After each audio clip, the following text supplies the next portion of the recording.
अस्सलाम वालेकुम रहमतुल्लाहि व बरकातुहू। मुझे उम्मीद है आप सब खैरियत से होंगे। और आज हम शुरू करेंगे इंग्लिश ग्रामर। जैसा कि हमारे कंटिन्यूस सेंटेंस कंप्लीट हो चुके थे, अब हम कंटिन्यूस के बाद हम इंडेफिनिट सेंटेंस लेंगे। Present indefinite. सबसे पहले प्रेजेंट इंडेफिनिट।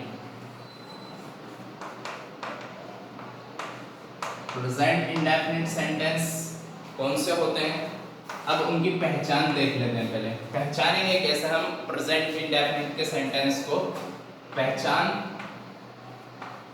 क्या है, उनकी पहचान है अगर आखिर में ता है या ती है या ते है आ जाए।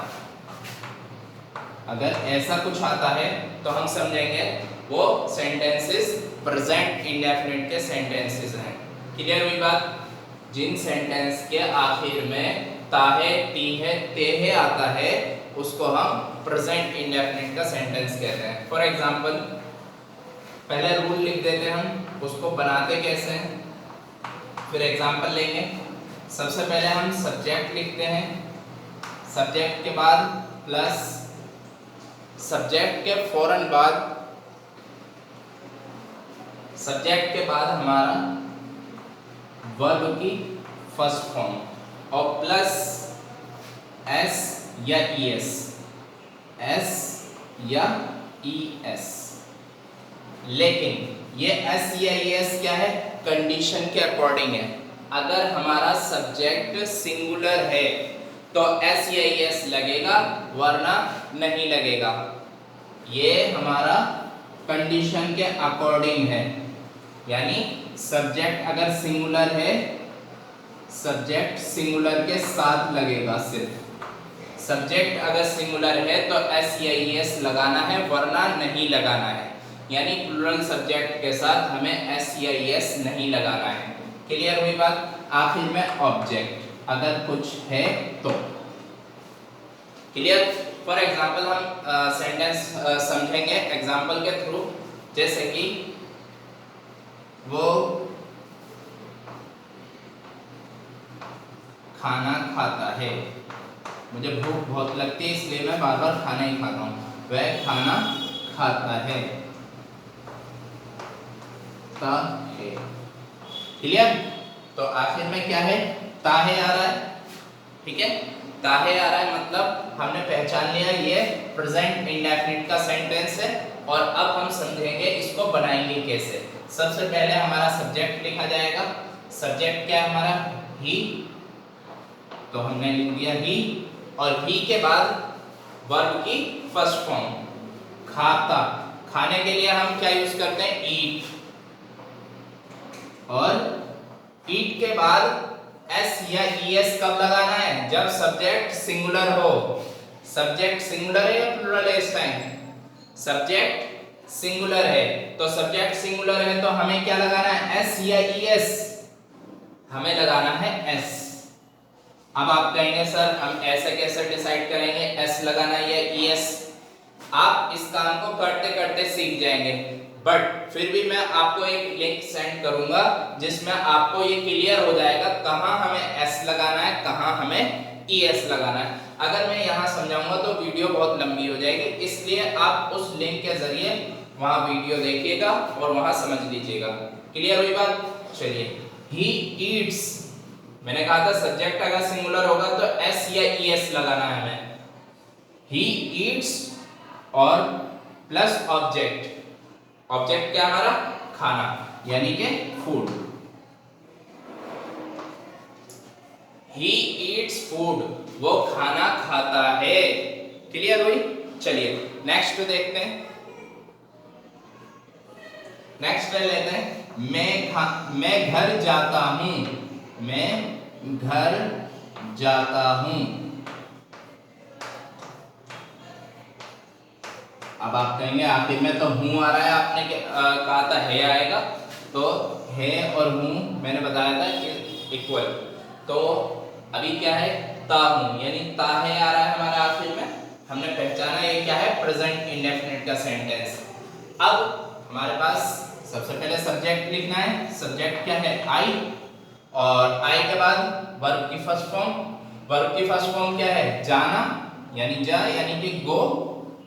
और गो के बाद अब हमें एस या एस लगाना है या नहीं लगाना, बताइए। हमें एस या एस नहीं लगाना। क्यों नहीं लगाना? क्योंकि आई क्या है? प्लूरल सब्जेक्ट है, सिंगुलर सब्जेक्ट नहीं है, इसलिए आई के साथ हमें एस या एस नहीं लगाना है। तो आई गो। अब गो के बाद ऑब्जेक्ट क्या है हमारा? होम। और गो के बाद अगर जगह लिखी गई हो तो हमें क्या करना है? उसको उसके बीच में हमें टू लगाना है। आई गो टू होम, मैं घर जाता हूं। क्लियर हुई बात? चलिए नेक्स्ट एग्जांपल देखते हैं। अब आप कहेंगे सर आपने तो रूल भी मिटा दिया। जी हाँ, रूल भी मिटा दिया। क्यों मिटा दिया? क्योंकि हमारे नेगेटिव सेंटेंस जो बनते हैं वो अलग रूल से बनते हैं। तो हमें नेगेटिव सीखना है, तो लिख देते हैं रूल अब नेगेटिव सेंटेंस बनाने का। क्लियर?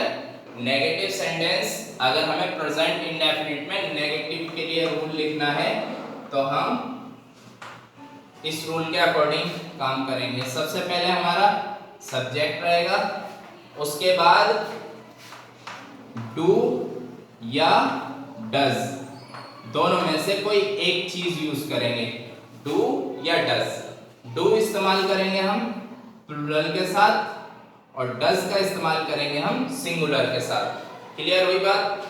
सब्जेक्ट डू या डज प्लस वर्ब की प्लस नॉट। मैंने कहा था नॉट कहाँ आएगा? हमेशा तीसरे नंबर पर आएगा। ठीक है, तीसरे नंबर पर हमारा नॉट आ गया। उसके बाद वर्ब की फर्स्ट फॉर्म। क्लियर? वर्ब की फर्स्ट फॉर्म प्लस ऑब्जेक्ट अगर है तो। फॉर एग्जाम्पल हम पिछले एग्जाम्पल ले लेते हैं। वो खाना खाता है। अब हम कर देंगे उसको वह खाना नहीं खाता है। वह खाना नहीं खाता है।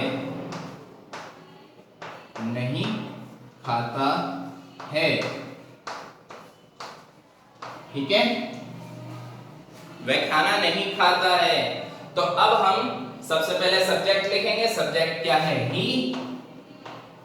और ही के बाद हमें क्या लिखना है? डू या डज में से कोई एक चीज। और डू कब लगता है? जब सब्जेक्ट प्लूरल हो, और अगर सब्जेक्ट सिंगुलर हो तो हमारा डज लगेगा। तो अभी सब्जेक्ट क्या है? सिंगुलर सब्जेक्ट है हमारा, तो क्या लगेगा? डज। He does. डज के बाद क्या लगेगा? नॉट। और नॉट के बाद वर्ब की फर्स्ट फॉर्म। अब खाता के लिए हम ईट। अब ये याद रखिए हमने नेगेटिव में एस या एस नहीं लिखना है। क्लियर हुई बात? नेगेटिव सेंटेंस में हमने एस या एस नहीं लिखना है। ठीक है, तो हमें ईट्स नहीं लिखना है। यहां पर हमें क्या लिखना है? He does not eat. और ईट के बाद ऑब्जेक्ट क्या है हमारे पास? फूड। तो हम लिख देंगे food. He does not eat food. Clear हो गई बात? चलिए नेक्स्ट सेंटेंस देखते हैं जो हमने अभी लिखा था। अब हम एग्जांपल ले लेते हैं। हम पतंग नहीं उड़ाते हैं। हम पतंग नहीं उड़ाते हैं। नहीं उड़ाते हैं।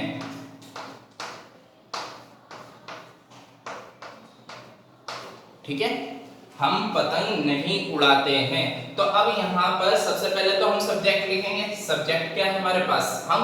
और हम के लिए हम यूज करेंगे वी। और वी क्या है? सब्जेक्ट हमारा प्लूरल है। सब्जेक्ट कैसा है? प्लूरल सब्जेक्ट है। और प्लूरल सब्जेक्ट के साथ हम लगाते हैं डू। वी डू और फिर not. We do not. Verb की फर्स्ट फॉर्म क्या है हमारे साथ? उड़ाना यानी कि फ्लाई। फ्लाई। और उसके बाद वर्ब की फर्स्ट फॉर्म के बाद ऑब्जेक्ट। ऑब्जेक्ट क्या है हमारे पास? पतंग यानी कि काइट। क्लियर हुई बात? We do not fly kite, यानी हम पतंग नहीं उड़ाते हैं। एक बात और ख्याल रखिए, डू नॉट को हम क्या लिख सकते हैं शॉर्ट फॉर्म में? डोंट।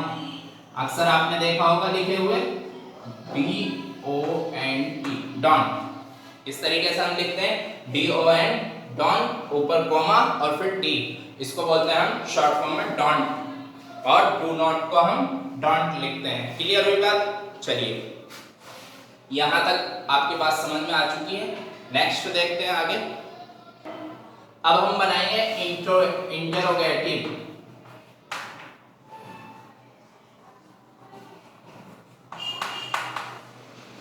इंटरोगेटिव सेंटेंस रूल लिख देते हैं। सबसे पहले रूल क्या है हमारे पास? डू या डज आगे आ जाएगा, डू या डज सबसे आगे आ जाएगा।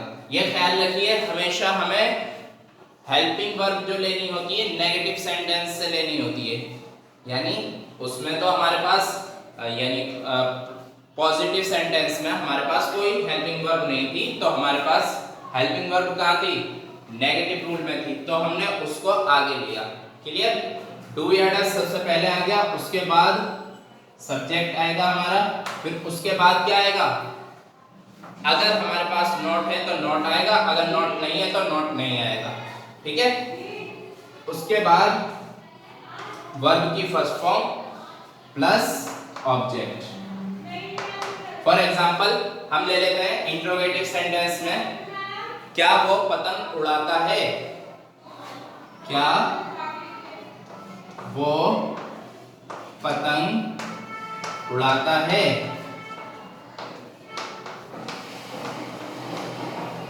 क्वेश्चन हो गया ये, और क्वेश्चन मार्क लगा दिया हमने। क्या वह पतंग उड़ाता है? तो सबसे पहले हमारा क्या है? डू या डज। तो सब्जेक्ट डिसाइड करता है कि डू लगेगा या डज। प्लूरल सब्जेक्ट के साथ हमारा डू और सिंगुलर सब्जेक्ट के साथ डज। तो अभी हम क्या करेंगे? सब्जेक्ट क्या है हमारा? सिंगुलर, यानी कि ही, और ही के साथ क्या लगना है? डज। तो सबसे पहले डज, डज ही, और ही के बाद वर्ब की फर्स्ट फॉर्म उड़ाना यानी कि फ्लाई, और फ्लाई के बाद ऑब्जेक्ट। ऑब्जेक्ट क्या है हमारे पास? पतंग, यानी कि काइट। Question mark. क्लियर हुई बात? डज ही फ्लाई काइट, ये क्वेश्चन हो गया हमारे लिए। चलिए अब इसी तरह डबल इंट्रोगेटिव सेंटेंस भी बनेगा, वो आपको आता है। डबल इंट्रोगेटिव सेंटेंस में क्या होता है? पूरा का पूरा यही फॉर्मूला होता है। चलिए एक सेंटेंस बना ही देते हैं डबल इंट्रोगेटिव सेंटेंस भी। डबल लिख देते हैं, डी बना देते हैं इधर। डबल इंट्रोगेटिव सेंटेंस में सबसे पहले WH वर्ड आएगा आगे, ठीक है? WH वर्ड और फिर प्लस डू या डज, डू या डज, और प्लस सब्जेक्ट और प्लस वर्ब की फर्स्ट फॉर्म प्लस ऑब्जेक्ट, अगर कुछ हो तो। क्लियर हुई बात यहाँ तक? ये बिल्कुल सेम फॉर्मूला है जैसा कि आप करते हैं। अगर इसमें नॉट आता है, मान लीजिए हम नेगेटिव में बनाते हैं लेकिन डबल इंट्रोगेटिव बनाते हैं नॉट में, तो हम क्या करेंगे? नॉट हमारा यहाँ पर लगेगा सब्जेक्ट के बाद। ठीक है? चलिए अब हमें कोई एग्जांपल ले लेते हैं, जैसे कि वो कैसे, वो क्यों पतंग उड़ाता है? वो क्यों पतंग उड़ाता है? Question mark. ठीक है? वह क्यों पतंग उड़ाता है, तो सबसे पहले क्यों के लिए हम क्या लगाएंगे? क्योंकि ये क्या है हमारे लिए? सवालिया वर्ड है, यानी WH वर्ड है, तो हम क्यों के लिए लगाएंगे वाई। हमने WH वर्ड सारे याद किए हुए, क्यों का मीनिंग होता है वाई, और अब इन दोनों का डिसीजन लेगा हमारा सब्जेक्ट। सब्जेक्ट क्या? सिंगुलर, और सिंगुलर के साथ हमारा लगता है डज, और प्लूरल के साथ लगता है हमारा डू। ठीक है, वाई डज और डज के बाद सब्जेक्ट क्या ही, वाई डज ही, वर्ब की फर्स्ट फॉर्म यानी उड़ाना फ्लाई, और फ्लाई के बाद ऑब्जेक्ट यानी कि काइट, फुल स्टॉप और क्वेश्चन मार्क। ये हमारे लिए क्वेश्चन बन गया, why does he fly kite, वो क्यों पतंग उड़ाता है। क्लियर हो गई बात। ये हमारा प्रेजेंट इंडेफिनिट हो गया है। इसमें हमने चारों तरह के सेंटेंस किए हैं, positive, negative, interrogative, double interrogative. इसकी जो वर्कशीट दूंगा मैं, जो पेज पर मैं इस तरह के क्वेश्चंस यानी कि सेंटेंसेस लिख कर दूंगा, वो आपको होमवर्क कॉपी में करके भेजने हैं जरूर, वरना मुझे नहीं मालूम होगा कि आप सही तरह समझ पाए हैं या नहीं समझ पाए हैं। अगर गलती होगी तो मैं उसे सुधार कर बताऊंगा, वरना क्या होगा आपको कुछ पता ही नहीं चलेगा कि आप सीख भी रहे हैं या नहीं सीख रहे हैं। चलिए मिलते हैं नेक्स्ट वीडियो में। अस्सलाम वालेकुम।